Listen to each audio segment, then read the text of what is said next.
How's everybody doing? My name is Anthony Brian Logan, and today we got to talk about the comments that Donald Trump allegedly said while he was on the phone with the grieving widow of U.S. Army Sergeant LaDavid Johnson. Mr. Johnson was one of 4 Americans that were killed in Niger, Africa on an undisclosed mission. Now, the reason why we're talking about this today is because of U.S. House Rep Frederica Wilson. She was in the car with the grieving widow while she was on the phone with Trump, and the phone was on speaker. She told the media she overheard Trump say, "Your husband knew what he signed up for." And she said it in a way that made Trump seem very insensitive, very flippant, dismissive, like, oh, so what? You know, he died. He knew what he signed up for. It is what it is. Now, the media has been running with it, but I knew as soon as I saw the comments that it was not complete. I knew that there was much more to this story. Now, what we have today is the White House Chief of Staff, Mr. John Kelly, a former Marine whose son passed away in 2010 in the mission in Afghanistan, who was also a Marine, First Lieutenant Robert Kelly. You can look him up. I'll place some information about him in the description box below. But he was speaking kind of like in place of Sarah Sanders during today's White House press briefing. And he spoke about why Trump said what he said. And he actually got to the core of what Trump said and not the chopped up piece of what he said that Frederica Wilson gave to the mainstream media. And he also spoke about being in the military and the military culture and many things like that. So what I'm going to do right now is go ahead and roll that for you. After we get done with that, I'll come back. I'll give you my thoughts about it and my personal experience with what John Kelly was talking about and whatever else is on my mind. So without further ado, go ahead and roll it. Who writes letters to the families? Typically, the company commander, in my case as a Marine, the company commander, battalion commander, regimental commander, division commander, Secretary of Defense, typically the service chief, Commandant of the Marine Corps, and the president typically writes a letter. Typically, the only phone calls the family receives are the most important phone calls they can imagine, and that is from their buddies. In my case, hours after my son was killed, his friends were calling us from Afghanistan, telling us what a great guy he was. Those are the only phone calls that really matter. And yeah, the letters count to a degree, but there's not much that really can take the edge off what a family member is going through.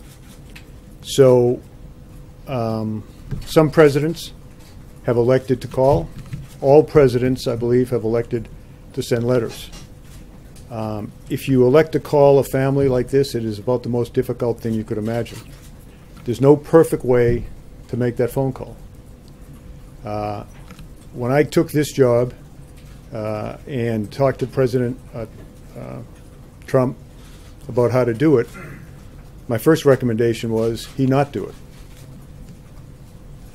Because it's not the phone call that parents, family members are looking forward to.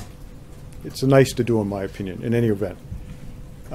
He asked me about previous presidents, and I said I can tell you that President Obama, who was my commander-in-chief when I was on active duty, did not call my family. That was not a criticism. That was just to simply say, I don't believe President Obama called. That's not a negative thing. I don't believe President Bush called in all cases. I don't believe any president, particularly when the casualty rates are very, very high, that presidents call. But I believe they're all right. So when I gave that explanation to our president 3 days ago, he elected to make phone calls in the case of the 4 young men who we lost in Niger at the earlier part of this month. But then he said, you know, how do you make these calls? If you're not in the family, if you've never worn the uniform, if you've never been in combat, you can't even imagine how to make that call. But I think he very bravely does make those calls. The call in question that he made yesterday, or day before yesterday now, were to 4 family members, the 4 fallen. And remember, there's a next of kin designated by the individual. If he's married, that's typically the spouse. If he's not married, that's typically the parents, unless the parents are divorced. And then he selects one of them. If he didn't get along with his parents, he'll select a sibling. But the point is, the phone call is made to the next of kin only if the next of kin agrees to take the phone call. Sometimes they don't. So a pre-call is made. The President of the United States or the Commandant of the Marine Corps or someone would like to call. Will you accept the call? And typically they all accept the call. So he called 4 people the other day and expressed his condolences in the best way that he could. And he said to me, what do I say? I said to him, sir, there's nothing you can do to lighten the burden on these families. But let me tell you what I tell them. And let me tell you what my best friend, Joe Dunford, told me, because he was my casualty officer. He said, Kel, he was doing exactly what he wanted to do when he was killed. He knew what he was getting into by joining that 1%. He knew what the possibilities were because we're at war. And when he died, in the 4 cases we're talking about in Niger, my son's case in Afghanistan, when he died, he was surrounded by the best men on this earth, his friends. That's what the president tried to say to 4 families the other day. I was stunned when I came to work yesterday morning and brokenhearted at what I saw a member of Congress doing. A member of Congress who listened in on a phone call from the President of the United States to a young wife, and in his way tried to express that opinion. He's a brave man, a fallen hero. He knew what he was getting himself into because he enlisted. There's no reason to enlist. He enlisted. And he was where he wanted to be, exactly where he wanted to be, with exactly the people he wanted to be with when his life was taken. That was the message. That was the message that was transmitted. It stuns me that a member of Congress would have listened in on that conversation. Absolutely stuns me. And I thought, at least that was sacred. You know, when I was a kid growing up, a lot of things were sacred in our country. Women were sacred and looked upon with great honor. That's obviously not the case anymore, as we see from recent cases. Life, the dignity of life, was sacred. That's gone. Religion, that seems to be gone as well. Gold Star families, I think that left in the convention over the summer. But I just thought the selfless devotion that brings a man or woman to die on the battlefield, I just thought that that might be sacred. And when I listened to this woman and what she was saying and what she was doing on TV, the only thing I could do to collect my thoughts was to go and walk among the finest men and women on this earth. And you can always find them because they're in Arlington National Cemetery. Okay, so you're able to see that now. That right there, that's pretty much what I thought Trump said and what he was trying to say. I already knew what it was. He was trying to say, you know, your husband, he knew what he signed up for, but he still went and did it anyway. He still went and put his life on the line for those stars and stripes, right? So it's like a badge of honor. It's something that many people in the military, they really appreciate. I spoke to a guy last night on my live show, and shout out to you, man. Thank you for your service. I definitely appreciate you. But he was telling me about military culture, and he was saying that they all know what they signed up for, and it's a symbol of pride. It gives them a sense of bravery and courage to know that they're doing that for their country. And that's what Trump was trying to get across to the grieving widow. Now, like John Kelly said, he advised Trump to not do it because that is not a call you really want to make, because not all the time does it go right. Not everybody's going to really appreciate that call, not even because it's you personally, just because they are grieving right now for their particular person that passed away, for their loved one, for their husband, father, brother, friend, or whatever it is.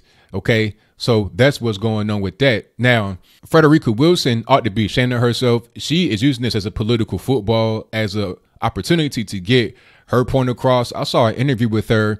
I forget where it was. It may have been Miss NBC, and she was talking about Boko Haram. Very weird, very strange. And I think she was just using the opportunity to get whatever her personal things were out to the public rather than be worrying about Mr. LaDavid Johnson. May he rest in peace.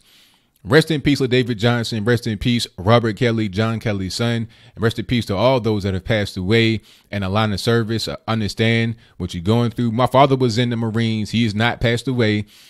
He was also retired firefighter. And I could tell you that I know he risked his life not only for the country, but also for me to help take care of me when I was a child, right? Same thing, many other family members that have risked their lives for their nation and for their families. It's a sense of pride. So Trump was not trying to be insensitive. Trump was not trying to be flippant or rude or disrespectful or condescending. He was simply relaying the message that John Kelly told him. And what better man to get it from than a high-ranking official or true Marine who has lost a son and who understands what it's like to go through that situation of a loved one, family member, to lose their life in battle and have to get caught by somebody that tells you what's going on or to offer condolence. Okay. So that's pretty much all I got to say about it. What do you think? Do you think that Donald Trump's comments were still insensitive, that he should not make the comments? Now, if that's your case, then please explain to me why. I've explained where the comments came from, right? He got it from John Kelly. He's listening to advisors.